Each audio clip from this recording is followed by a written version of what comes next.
HRN listeners. As we celebrate our 15th year, we are deepening our commitment to giving voice to the next generation of food systems storytellers, and we need your help. Our internship and fellowship programs help activate new possibilities for underrepresented and underestimated young people through experiential journalism, audio engineering, and production training. Through these unique programs, HRN helps food equity stewards build essential workforce readiness skills that expand their potential and foster economic mobility. Please consider supporting these critical programs. And with a minimum donation, you can be entered to win a dinner for two at an amazing restaurant in one of 8 cities and tickets to a concert at a great venue in one of those cities. We have incredible partners across the country who have donated, as they also share our passion for helping to educate the next generation of food systems storytellers. Check out heritageradionetwork.org/15 to donate and enter to win today. That's heritageradionetwork.org/15 to donate and enter to win today. And make sure you donate before March 31st. Thank you. Hearst Ranch is a proud sponsor of the Heritage Radio Network. Learn more about Hearst Ranch at HearstRanch.com. You're listening to Heritage Radio Network. We're a member-supported food radio network broadcasting over 35 weekly shows live from Bushwick, Brooklyn. Join our hosts as they lead you through the world of craft brewing, behind the scenes of the restaurant industry, inside the battle over school food, and beyond. Find us at heritageradionetwork.org.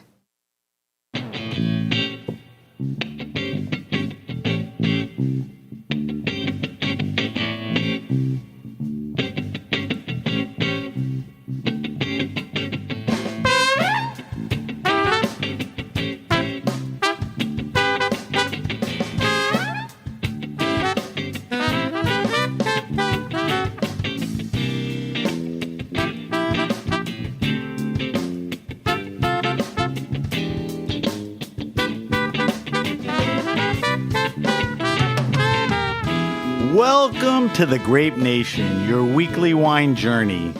Our guests are Dustin Wilson and Thomas Pastuszak. Did I get that right? Crushed it. Creators of Reboule Du Rhone, coming to New York City November 17th through the 19th. We'll talk to Dustin and Thomas about their upcoming celebration of Northern Rhone wines, No Kid Hungry, and more. We'll taste, well, what else? A Saint Joseph from the Northern Rhone for our weekly wine sip. I'm your host, Sam Ben-Ruby. Stay with us for the Grape Nation on the Heritage Radio Network. We bring wine to the people. Master Somm Dustin Wilson and Sommelier Thomas Pastuszak live for wine. Did I screw that up? I don't think I'm going to get through this show. I'm calling Thomas from now on. TP. Exactly. They are among the most highly regarded and respected people in the wine world today. Dustin and Thomas are award-winning somms with a deep background in wine and service at the best restaurants in the country. Think 11 Madison, the Nomad, RN74, Colicchio Sons, Frasca, and even more.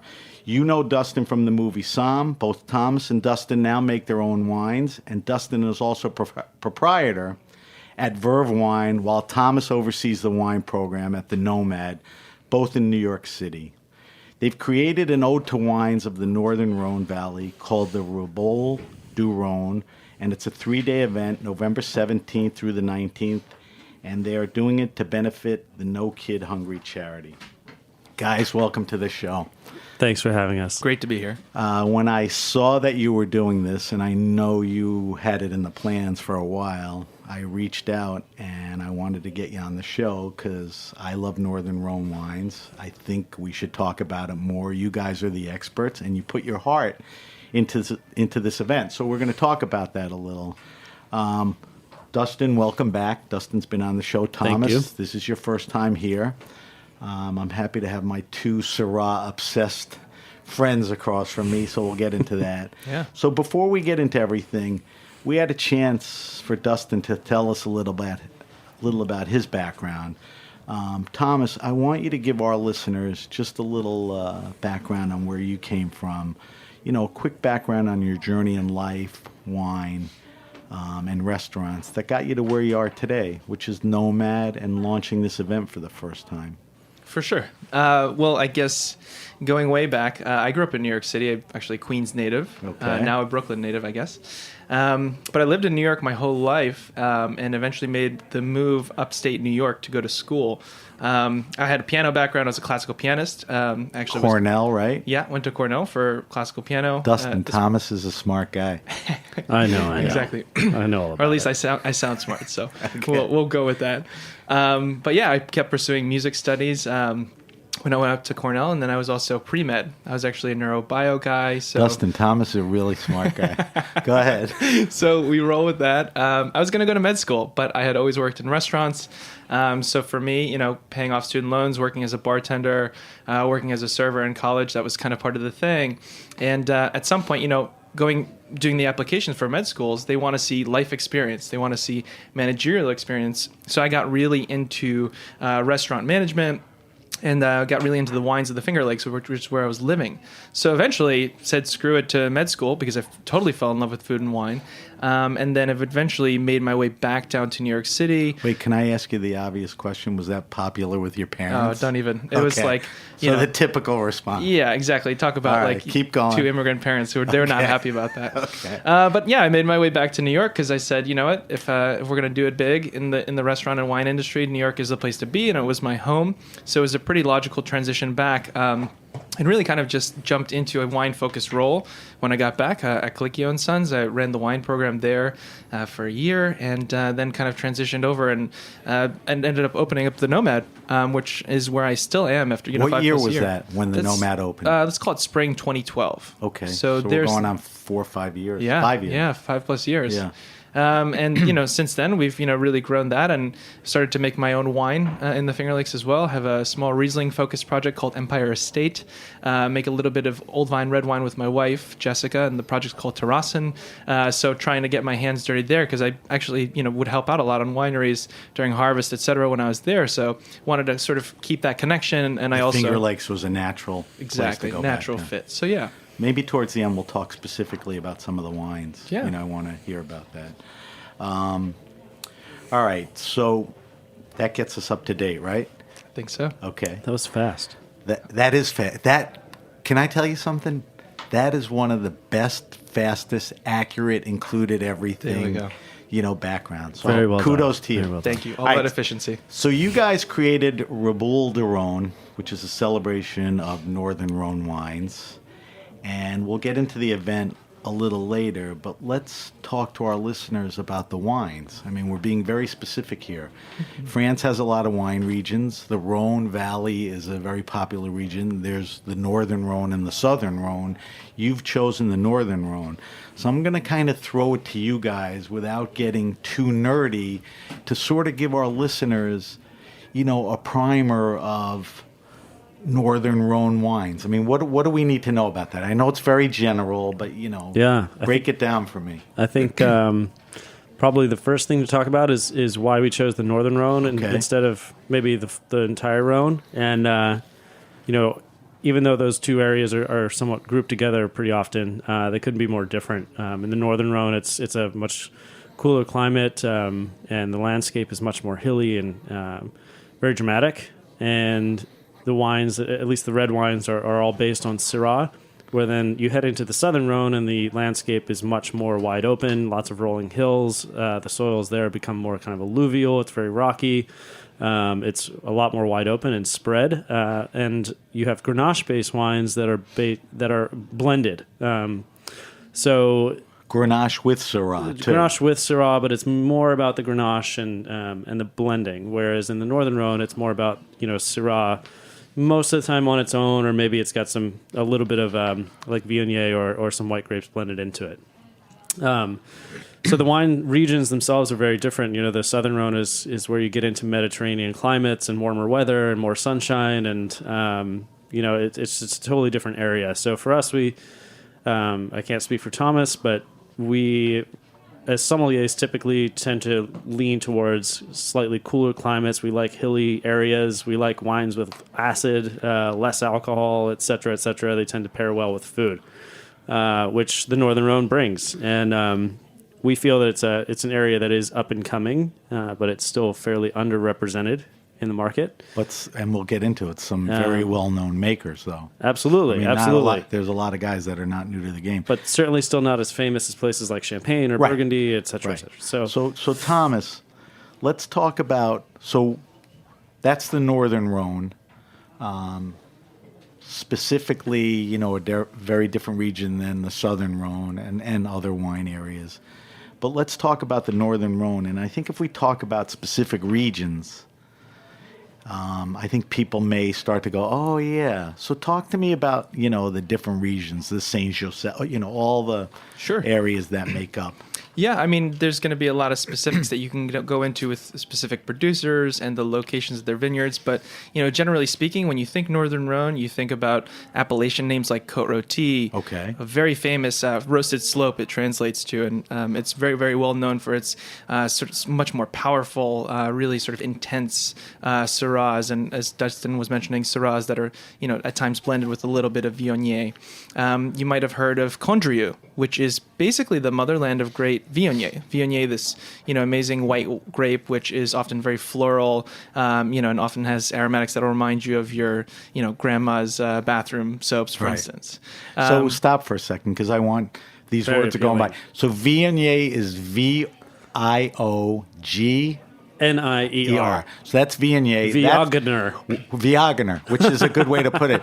And we're talking about these very muscular red wines, but you said they're blended with a little of this white wine. The other thing we mentioned, we said Viognier, and what else did we say? We didn't mention it yet, but Marsanne and Roussanne are the two grapes. All right, so keep going. So that's Côte Rôtie, which literally translated is roasted. It's the roasted slope. Okay. Yeah. You know, it's if you sort of try to imagine it, just imagine you're on a hillside and you're facing south, and you're on these terraced vineyard sites, and you have these individual wooden stakes, you know, that are holding up single vines of Syrah, and it's a very, very steep pitch, but you're basically there's nothing obstructing you. You're just facing south, which means you get sunlight all day long. Right. It's just very well known for having that really great sun exposure, and, you know, hence the name. So even though the north is a little cooler season-wise, those slopes can get pretty hot in the season, I guess. Well, they get great exposure, as you mentioned, it's because the of the exposure. Right. Yeah. So you get a lot of direct sunlight, which really helps. All right, so that's Côte Rôtie. Condrieu, that's what I wanted to spell. Condrieu. You got it. That's the region that makes the white-based Viognier wines. Always 100% Viognier, yes. Right, exactly. And also used for a little blending in some of the other wines, correct. Right? All right, so we covered Condrieu, Côte Rôtie. Run me through the whole... I think we're going geographically here, right? Go ahead. So we'll kind of head a little bit farther south, and we hit the terroir of Saint Joseph, or Saint Joseph is how it would be, you know, more easily pronounced on the label there. But that's a pretty big area right now. But Saint Joseph is originally based on just a couple of small villages that were basically just planted to Syrah, and, you know, similar to Côte Rôtie, you know, have this amazing exposure. They're very high altitude, dramatic hills, like Dustin was saying, that just overlook this river site.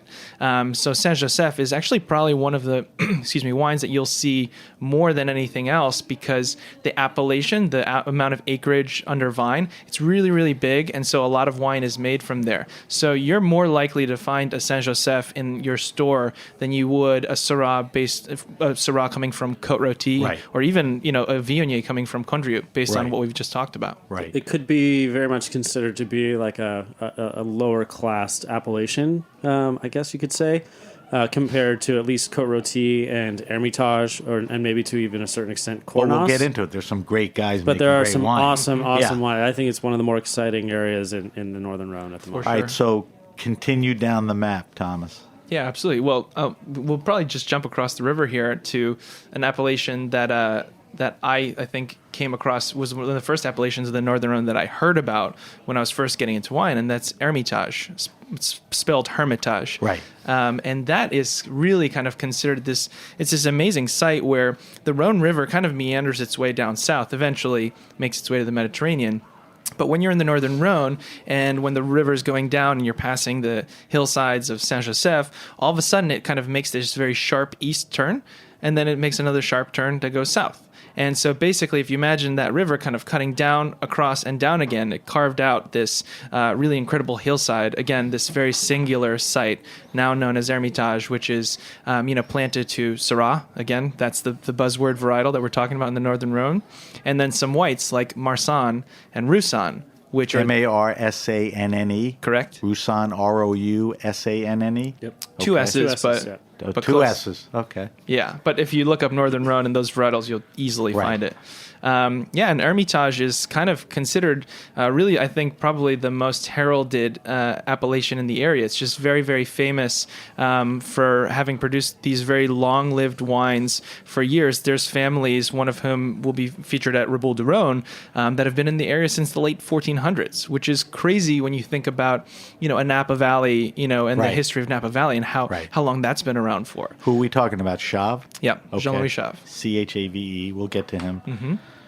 So Hermitage is sort of the grand cru of the area, or the premier. It's definitely a up Grand there. Cru, yeah. Okay. Yeah. So keep going. There's also a Crozes Hermitage, different region.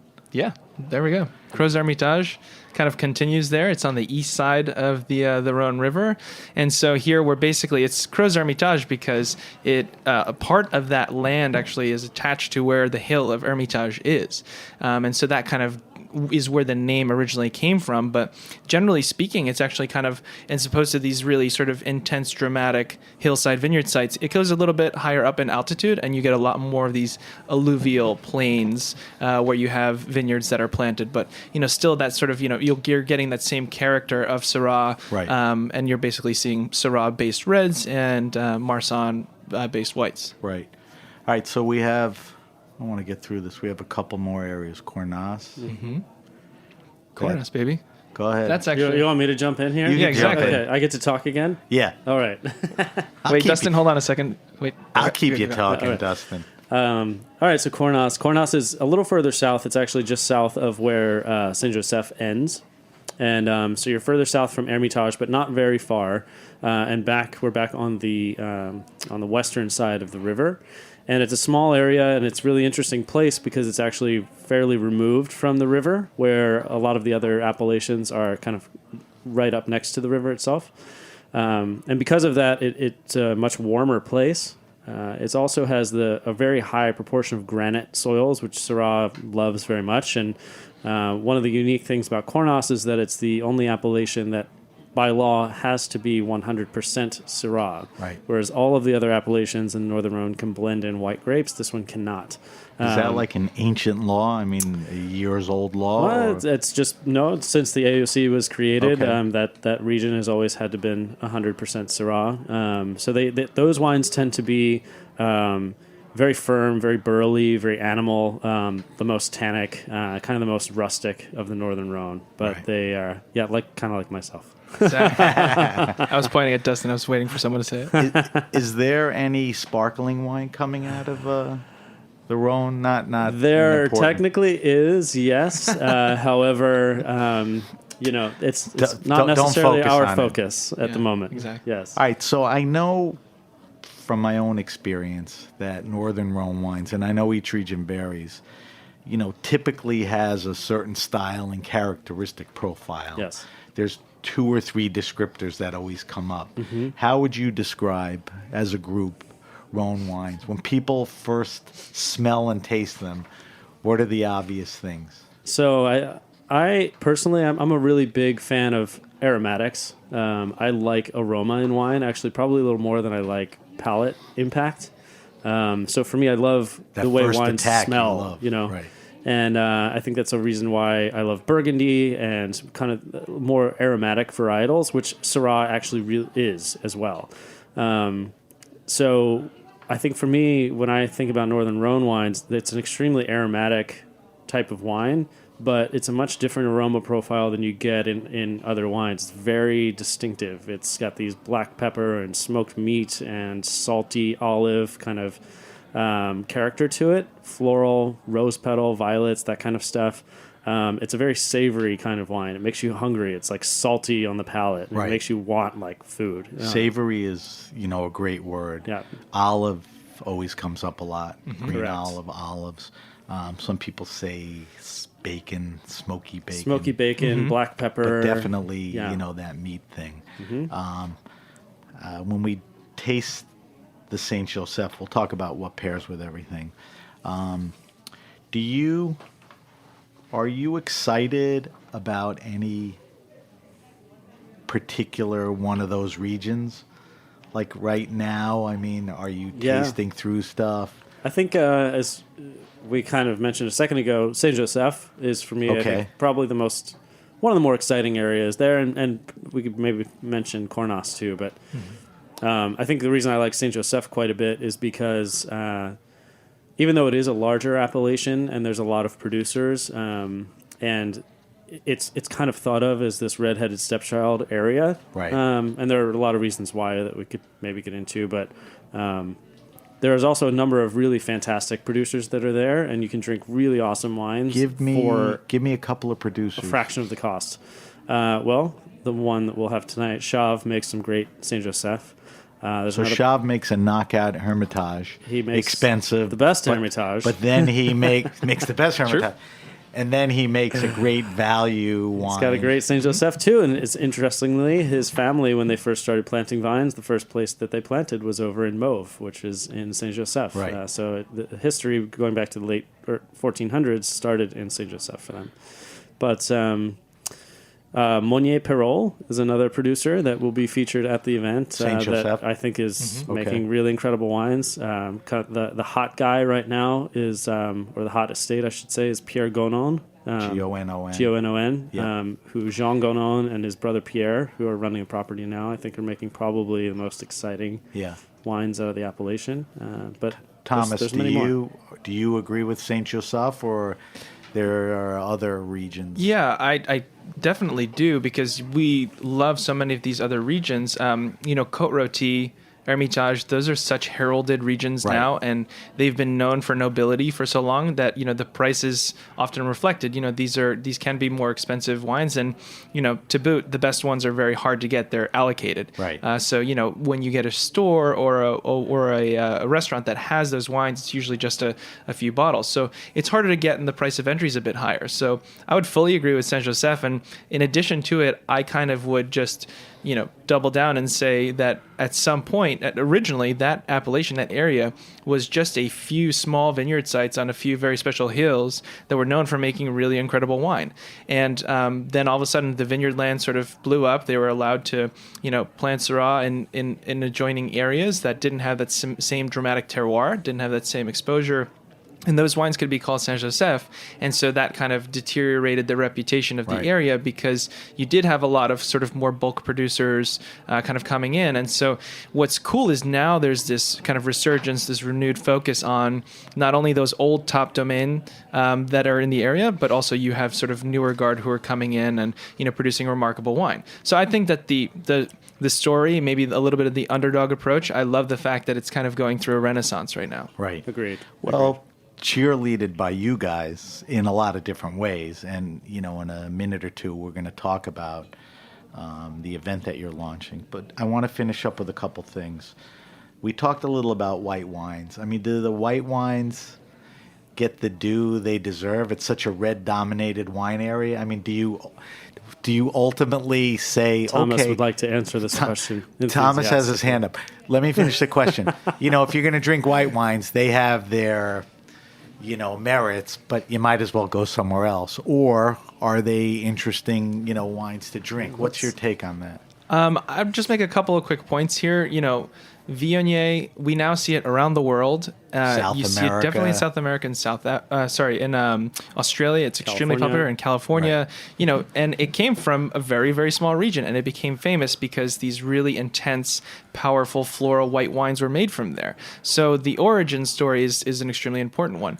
You have varietals like Marsanne and Roussanne, which their structure is not known to come from the acidity in the wine, but rather the sort of glycerol, which is this kind of rich, weighty, textured, alcoholic nature. So, it's actually, especially in the world of sommeliers who love high acid, screaming acid wines like Riesling, we love Chablis, we love Champagne. That doesn't exactly sound like the type of wine that, sommelier is going to get excited about and, necessarily really try to get their guests excited about. But again, there's real nobility to these wines. The Chave Domaine, the Hermitage Blanc, was a more famous wine than the Rouge for a very long period of time. And these are white wines that can age extremely well. The thing is, they take on this intense weight and power. So there's a lot of history there. I think that the very best wines are incredible and they're very ageable. But at the same time, I think that what I've liked using them for is there's a lot of people who love California Chardonnay, who like richer,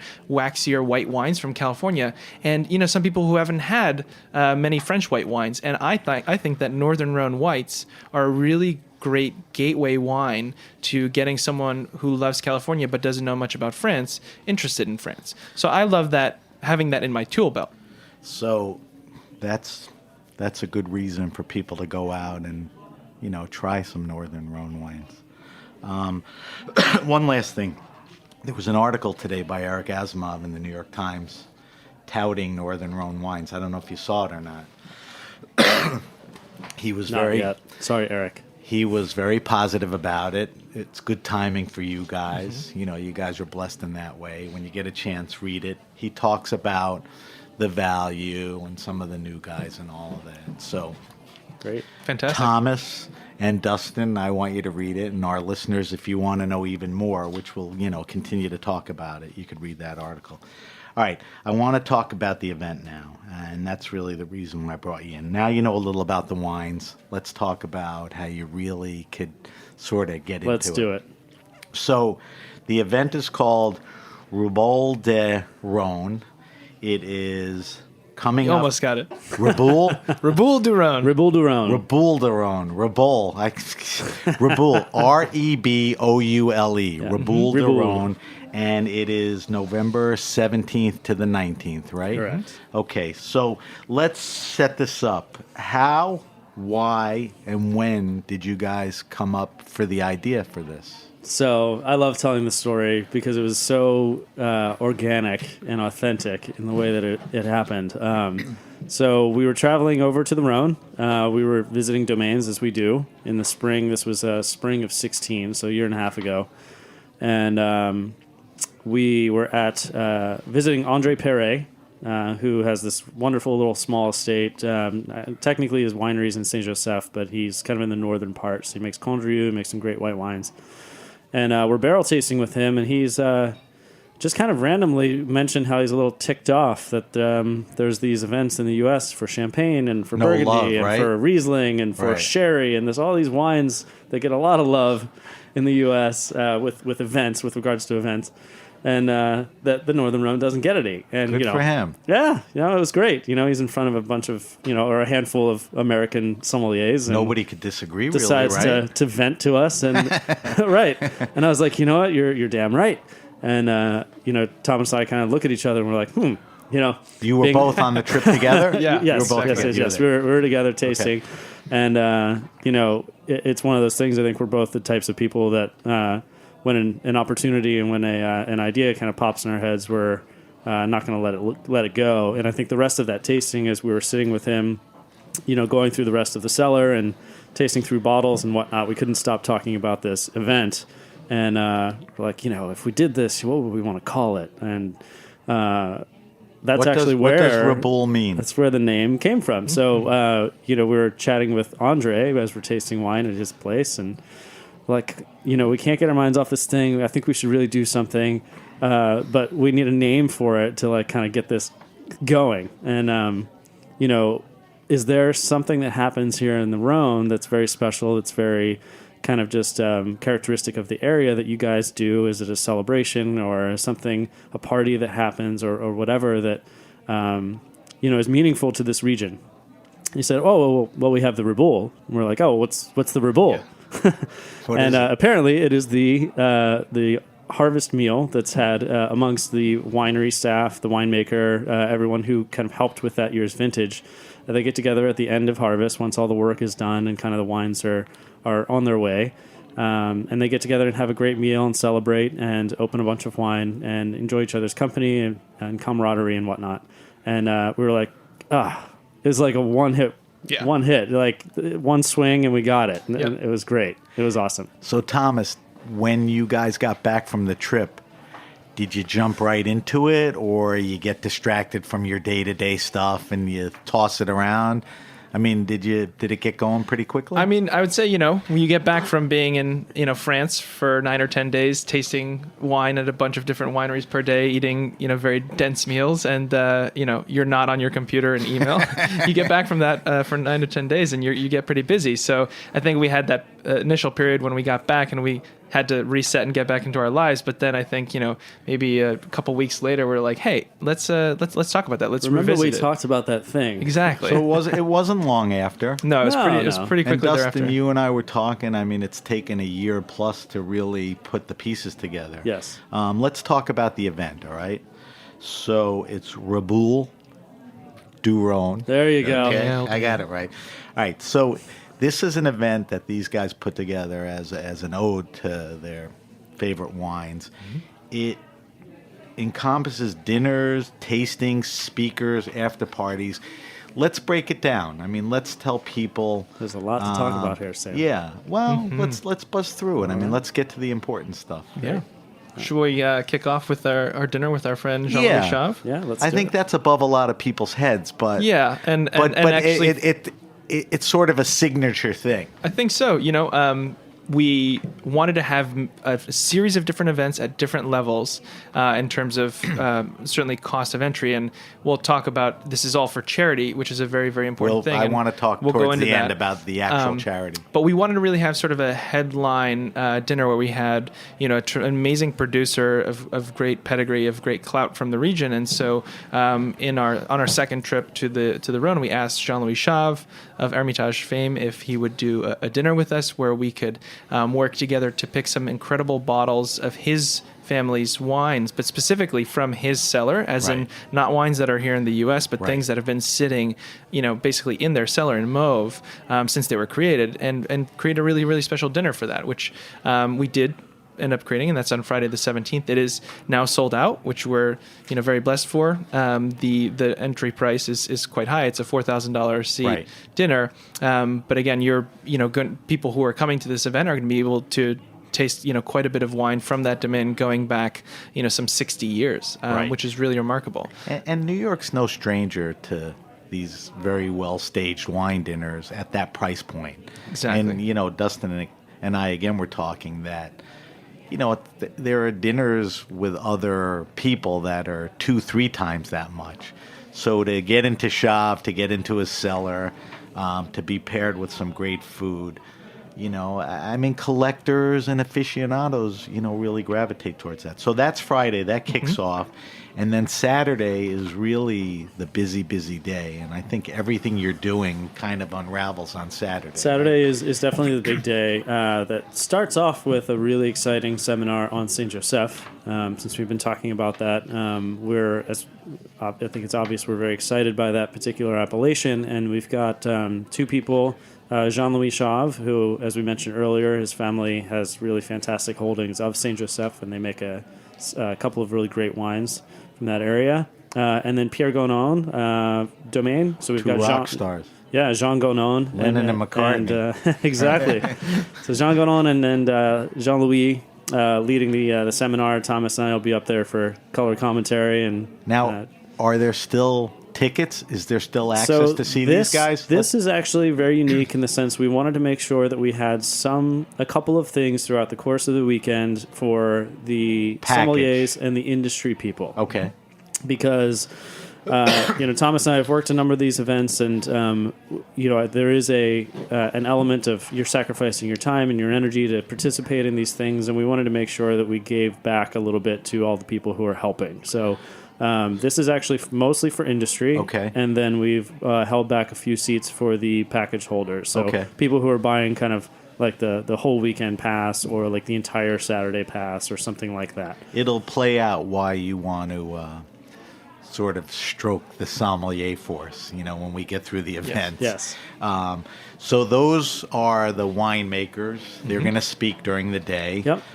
Those are, earlier day events. And then there's an opportunity for the public to come and sample a lot of the winemakers we talked about and many more. So that's kind of a grand tasting? Yeah, and I think that's probably. There's a lot to be excited about, but I'm super excited about the Northern Rhone tasting, and that's on Saturday, and it's from 1 to 4. Basically, it's this amazing opportunity to walk around and taste the current releases from all of these heralded domains that we're bringing over. What vintages are we talking about? So basically, we're looking at 2015, which is a spectacular killer year. vintage. Yeah, basically everywhere. So to jump into this and taste 15s, and even in their youth, right? Exactly, Yes. and you're going to be in front of the winemakers. You're in front of the domain. Right. You have sommeliers from around the world who have come and who are donating their time to be able to pour with these domains, and so you That's get where to, the Somms start Exactly. their work. That's where so they're- 3 things. Where is it? Are tickets still available? And the cost of entry. It's at 180 Maiden Lane in the Okay. financial district Downtown. in downtown. It is $100 a ticket. Which is a great value to Great. taste through some of these wines. And can people still get in there? Yes, they can. Okay. For sure. And did I miss anything between the speakers and the grand tasting? You have not. That's it. Okay. We are on Okay, task here. so that's sort of that's one of the real fixtures of, you have the fancy dinner, you invite the public in to sample wine and meet the winemakers, which Thomas, you said, and it's a bigger deal to some people than others, but that doesn't happen, an aggregation of those guys in one room. It's never happened. I must say, Well, no, yeah, for I was gonna Northern say, I Rhone. think that this is the first time that this number, at least that I'm aware of, that this number of Northern Rhone producers have come over to the U.S., or at least in New York, to get together to do something like this. Right. So you've never been to a tasting like this, guaranteed. Right. All right, so that day culminates with a dinner, right? Yes. And tell me where the dinner is and describe it, because this is a very cool event. Sure. So this is the La Reboule. This is it. This is the big dinner.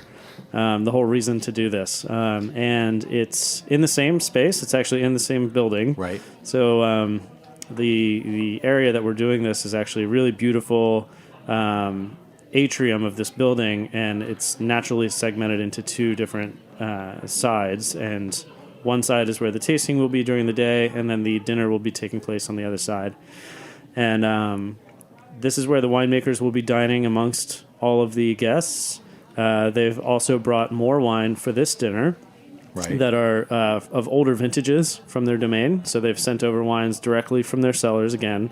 Do you invite the attendees to bring wine? Yes, we do. Okay. Yep. So So people the are gonna idea bring- here is to celebrate and kind of share things together.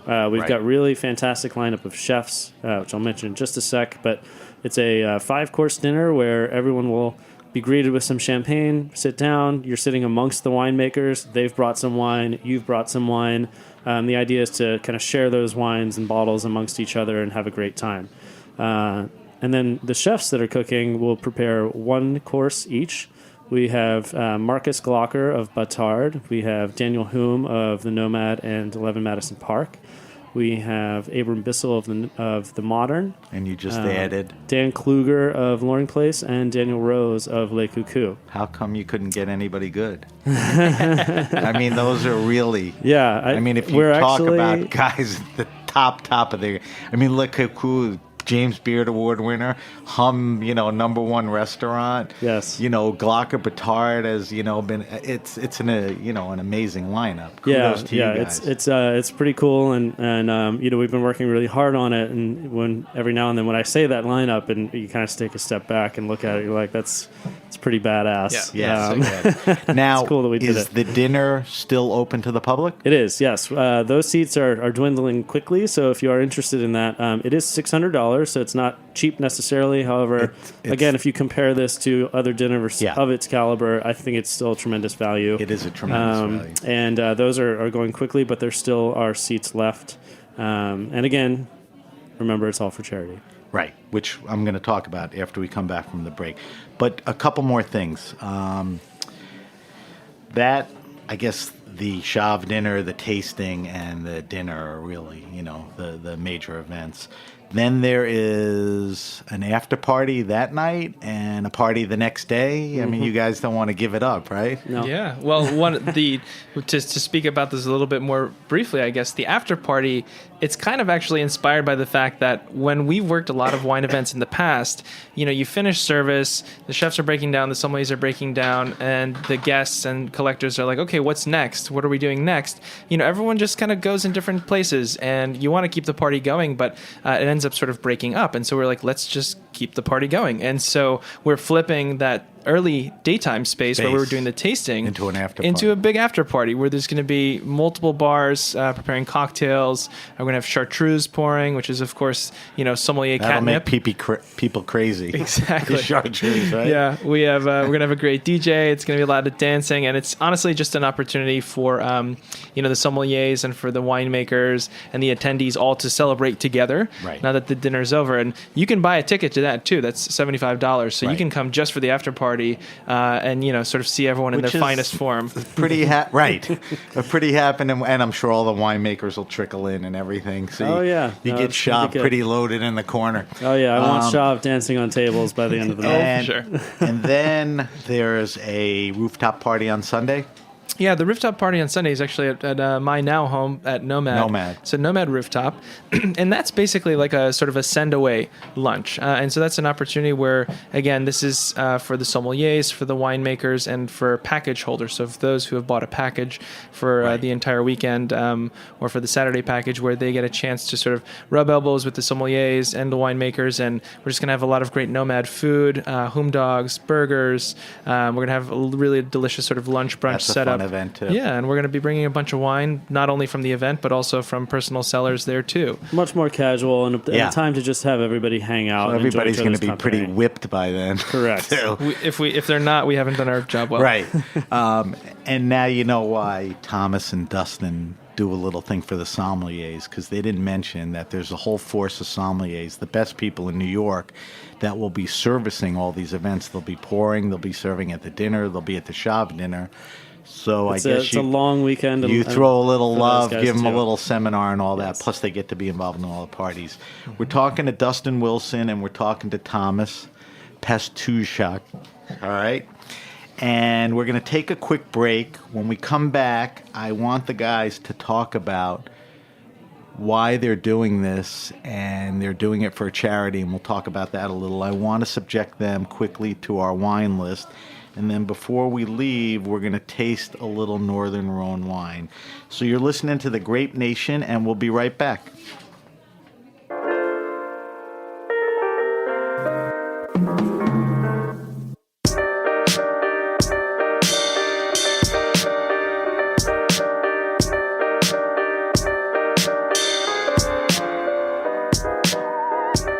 Hearst Ranch is a proud sponsor of the Heritage Radio Network. The Hearst family has been raising cattle on the rich, sustainable native grasslands of California's Central Coast for over 150 years. Piedra Blanca Rancho in San Simeon is the original Hearst Ranch, founded by George Hearst in 1865. George's son was the famous publisher William Randolph Hearst. In addition to being known for building the iconic Hearst Castle, William was, like his father before him, an avid rancher. In his words, "I would rather spend a month at the ranch than any place in the world." Thanks to one of the largest land conservation easements in California history, a joint effort with the California Rangeland Trust, the American Land Conservancy, and the state of California, the working landscape at Hearst Ranch will be preserved forever. Learn more about Hearst Ranch at HearstRanch.com.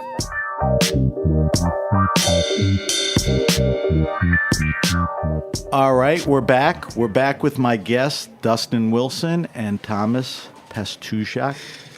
And we're talking about the event they're staging on November 17th through the 19th, the Reboule Du Rhone. These guys put a lot of sweat into this, and it's not for nothing. They are giving 100% of the proceeds to a charity. And I want you guys just to quickly tell me why you picked the charity, why you're doing this. Mm-hmm. It's a very admirable thing. So let's let everybody know, what the charity is. Sure. The charity is No Kid Hungry. Okay. With Share Our Strength. And to jump into it, I mean, I personally have worked with the charity probably for over 10 years. You've been a wine share director? Exactly. I started in my early days when I was still a bartender. I helped out at events when I was still living in the Finger Lakes. And then eventually moved when I was in New York City, helped out with a couple of larger dinners, was their wine chair for No Kid Hungry for a couple of events where we kind of got Dustin involved. And No Kid Hungry, if you haven't checked it out, it's an incredible organization, and they obviously do great work. We don't realize it living in New York City, especially, right. Where most people are in good shape, but in the U.S., 1 in 6 kids will go hungry. It's crazy. And No Kid Hungry does a lot of work to sort of combat that, and kind of focusing on where children are learning, so in the school area, and so obviously providing healthful nutritional food in the school capacity. Likewise, where they play, making sure that kids have nutritional meals when they're in after school programs, etc. And also through education in their homes, and sort of being able to provide food and cooking education for families that are a little bit or in the low income bracket. So it's an extremely important cause, and Dustin and I now have been working with them for a couple of years. And the way that this sort of came to be too was that we realized that there's a lot of events, there's a lot of focus on wine in our world, but we still think that there can be a little bit more effort put into charitable purposes and using our platforms and using our networks and opportunities in the wine world and really do good with that. And that's how we decided, from the get-go, Reboule Du Rhone would be all for that. Kudos to you guys. I mean, it's a great cause, and I know you're putting a lot of work into this, and I think you're going to be able to write a nice check to these guys, which is a good thing. That's the plan. Now, Thomas, if people want to know more about the charity, is it as simple as nokidhungry.com, or is it Share Our Strength? Where should people go? If you Google either of those two, it'll take you right there. just Google No Kid Hungry and all of that. Exactly. All right, so, in a way, we can end that segment by saying that's why these guys are doing it. Besides their love for wine, kick it back a little and help. So thank you for that. Mm-hmm. All right, we're going to morph into our wine list. I'm going to subject you to this. It's a bunch of questions. Don't dwell on them. Our listeners love to hear what guys like you think and drink and all that stuff. So let's do two things. Let's do it quickly, and wherever you can keep it in the context of Northern Rhone wines, answer it that way. You don't have to fabricate it. But the first question always is, what are you drinking now? What's on your table? What are you tasting through? Is it seasonal? What it be? Quickly. What are you drinking, Dustin? Northern Rhone. Okay, I mean that's obvious. But same with you, Thomas. Obviously Northern Rhone is going to be okay, up there. And Finger Lakes Riesling. Okay, and Finger Lakes Riesling. That's fair enough. That's kind of like a dumb question. All right, I usually ask, give me your favorite wine and food pairing. Let's limit that to your favorite Rhone wine and food pairing.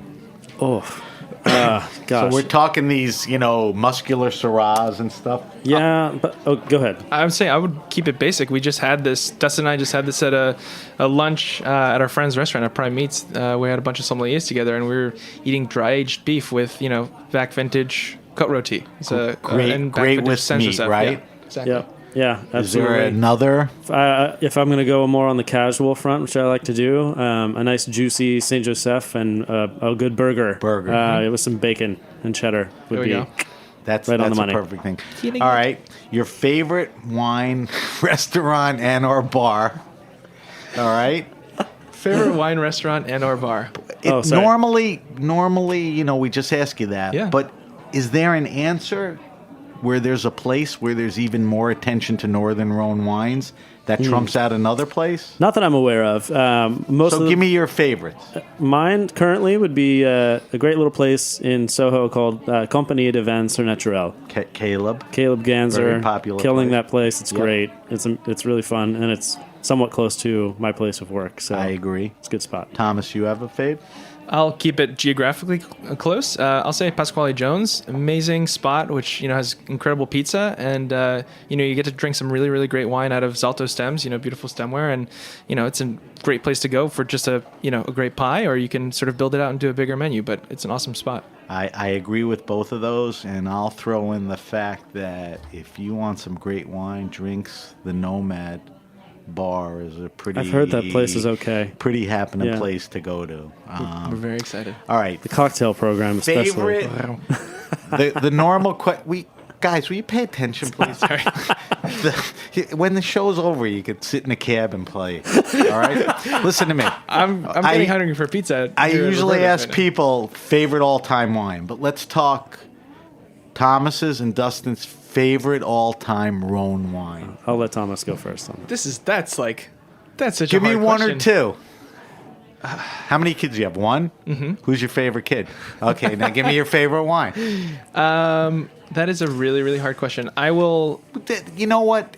It doesn't have to be singular, but give me one of your faves. A fave. You know, what stands out?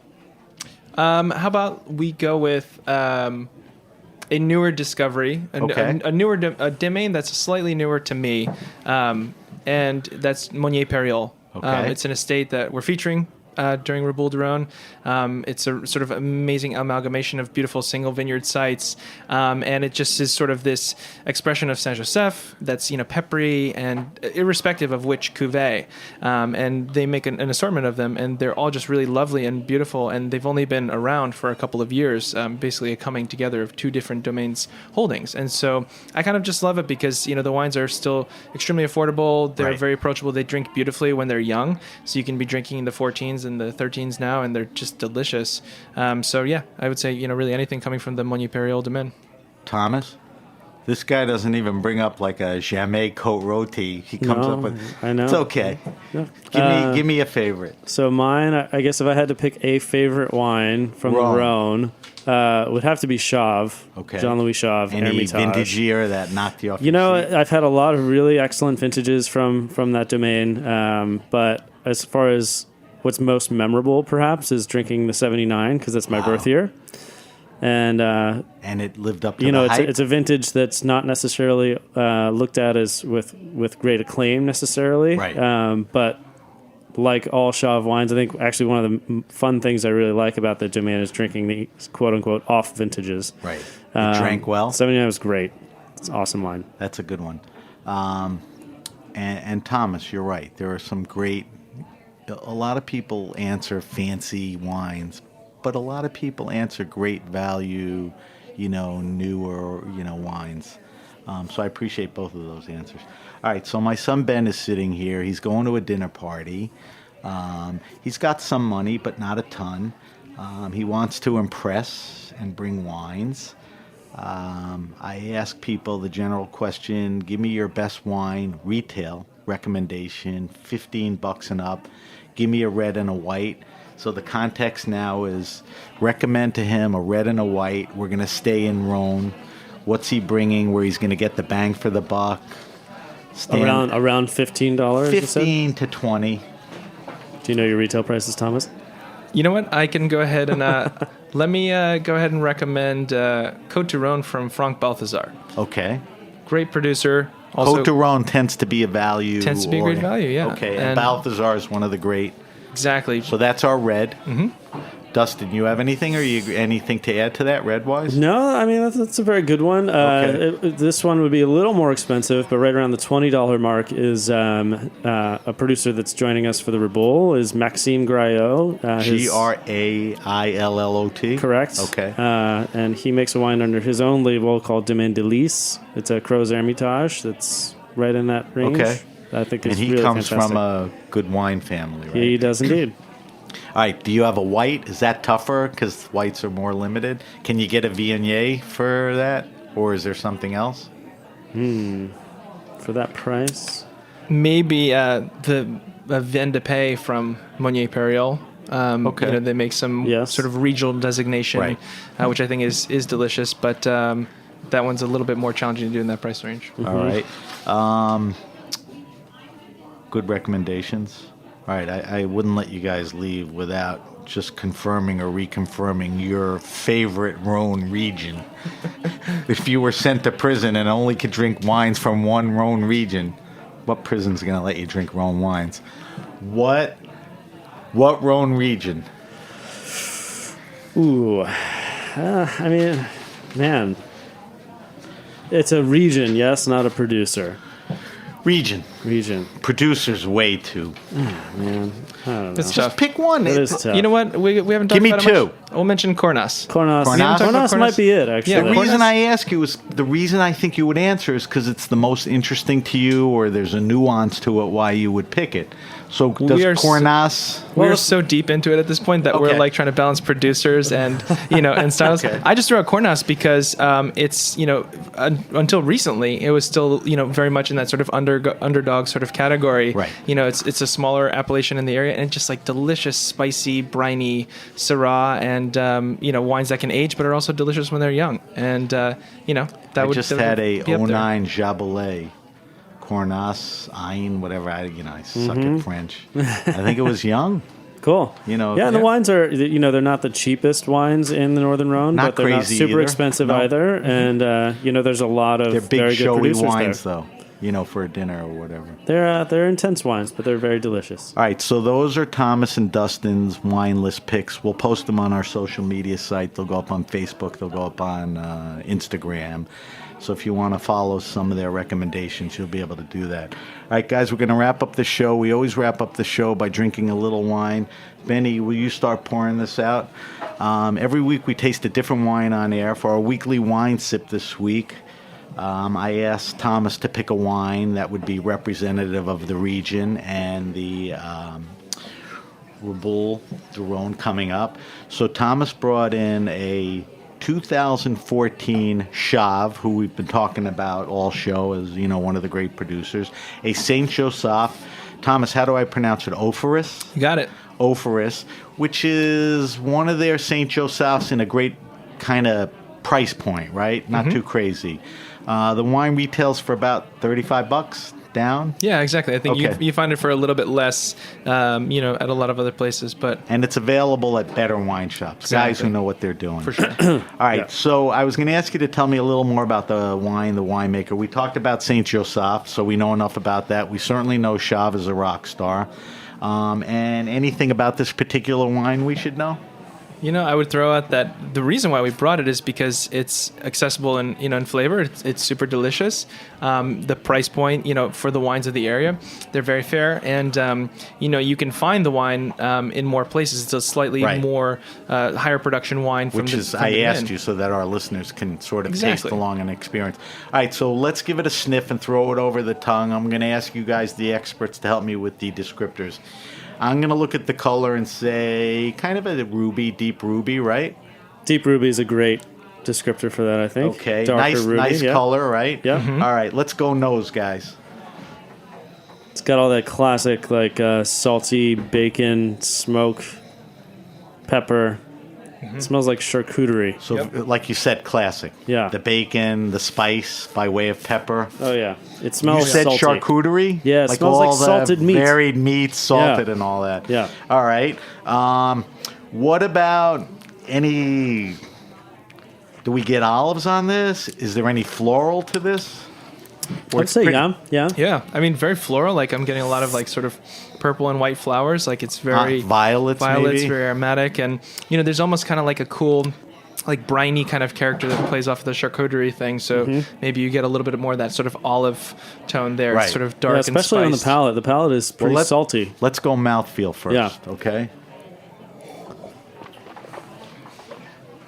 Say a medium mouthfeel. Yes. Yeah, this Not is a especially medium the plus. It's got a nice feel. It's we not should make note, unctuous. this is the 2014 vintage, not 2015, which the 15s are a much bigger, more powerful vintage. The 14s have a lot of elegance, which I personally really, really like.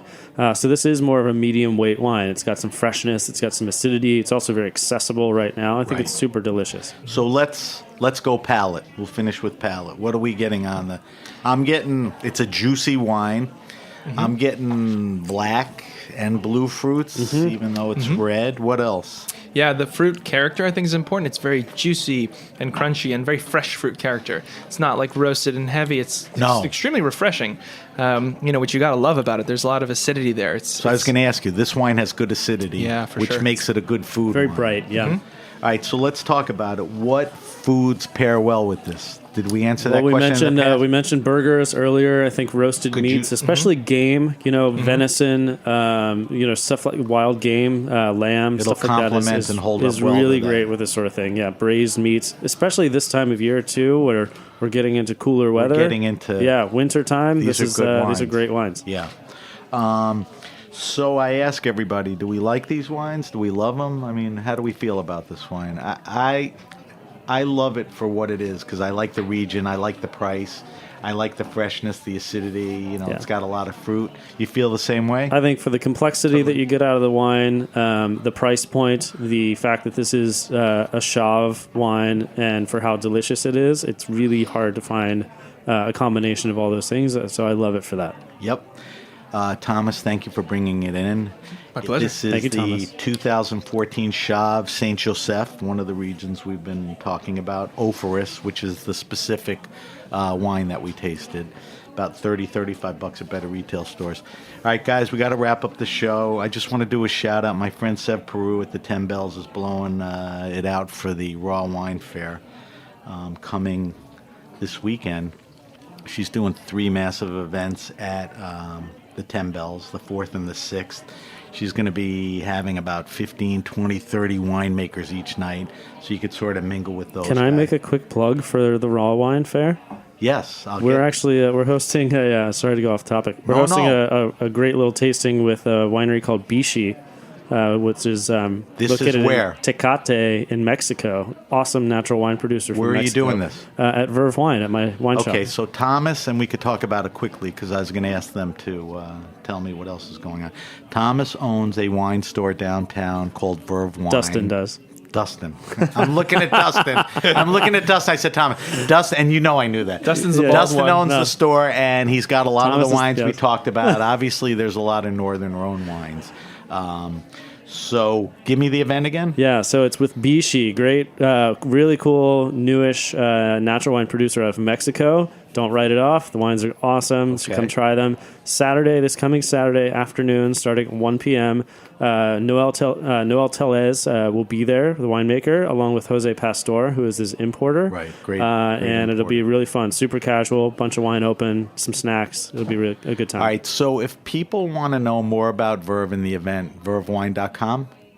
For the Reboule event? No, or for just this, the Verve thing. For this event, I would say go to actually the Raw Wine Okay. website, and they've got it posted there as part of Okay. their All right. itinerary. So that's Sev's event at the 10 Bells. If you have a question, a wine happening, like a few of the things we talked about, hit me up at sam@thegrapenation.com. That's sam@thegrapenation.com. Follow the show on Facebook at The Grape Nation.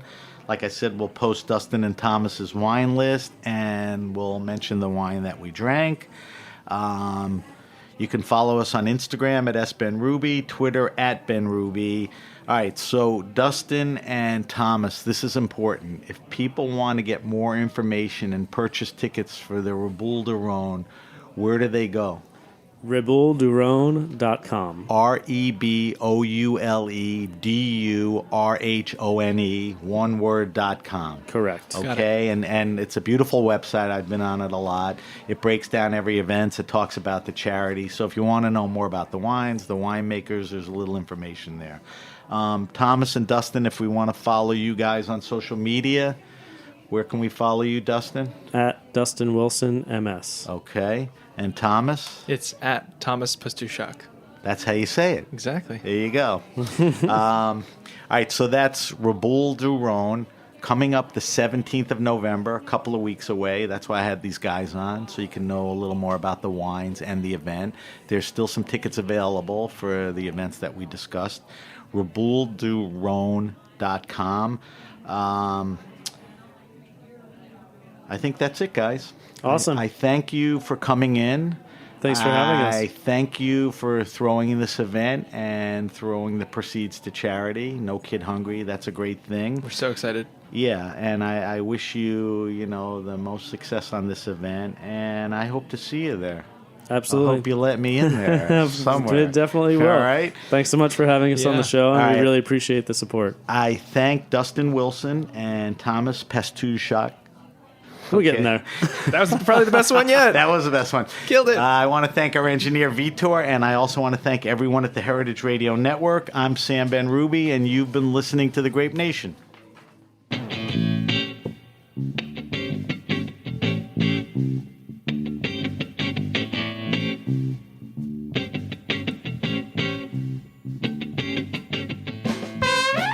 for listening to Heritage Radio Network, food radio supported by you.